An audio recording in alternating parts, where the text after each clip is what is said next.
السلام عليكم ورحمة الله تعالى وبركاته، ومرحبا بكل مشاهدي الكرام في البث المباشر من الملعب الكبير بطنجة.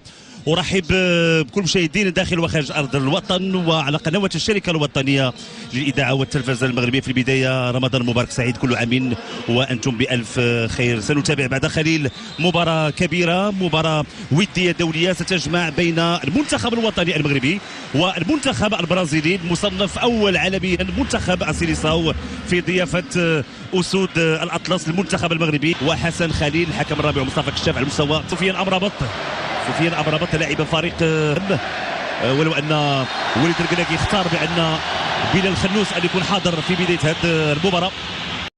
أولاحي يحاول يمرر التمريره. اشرف حكيمي، هناك خطا بالفعل، كان تدخل ديال اليكس نيكولاو يمتص الحماس ديال المنتخب المغربي. حكيم زياش، تدخل الريان القطري، هناك خطا بالفعل، هناك خطا. حكم المساعد رفع الرايه، وبالتالي كان خطا.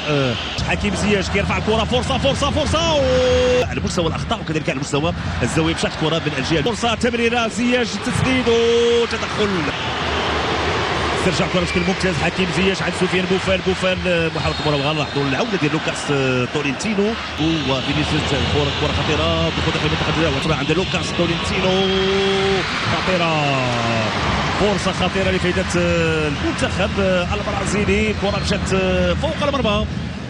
يوسف نصيري، فرصة مرات جانبا، فرصة الهدف مرات جانبا بواسطة نصير مزراوي، هو اللي كان وراء الكرة الأخيرة. تمريرة ممتازة، كرة بشكل مبين، خروج ياسين بونو، خروج خاطئ والهدف، خروج خاطئ والهدف الاول لفائده المنتخب البرازيلي في الوقت الاول الوطني المغربي، وبالتالي الغاء الهدف ديال فينيسيوس جونيور. كان نتابع البحث عن ضربات الرأسية، لعبت كرة دائرية، فرصة، خروج الحارس، فرصة بوفال،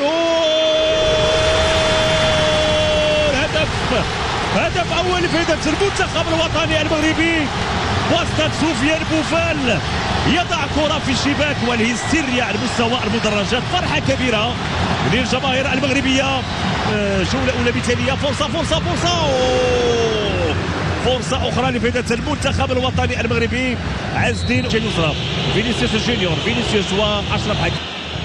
فينيسيوس جونيور كانت خطيرة، أداء تسديدة مشات فوق المرمى للفرحة اللي يقولوا بكل المغربات. لعبت الكرة عز الدين أولاحي يمكن يرفع الكرة بالفعل، ترفعت عز الدين أولاحي. شنو يعمل عز الدين أولاحي؟ تمريرة، فرصة، سفيان بوفال ما تمكنش من التسديد، وبالتالي كتضيع ممتازة.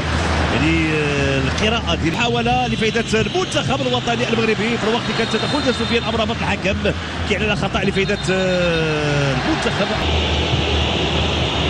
تدخل المنتخبين الى ارضيه الملعب في الوقت كنتابعوا هذه الاجواء الجميله هنا بطنجه.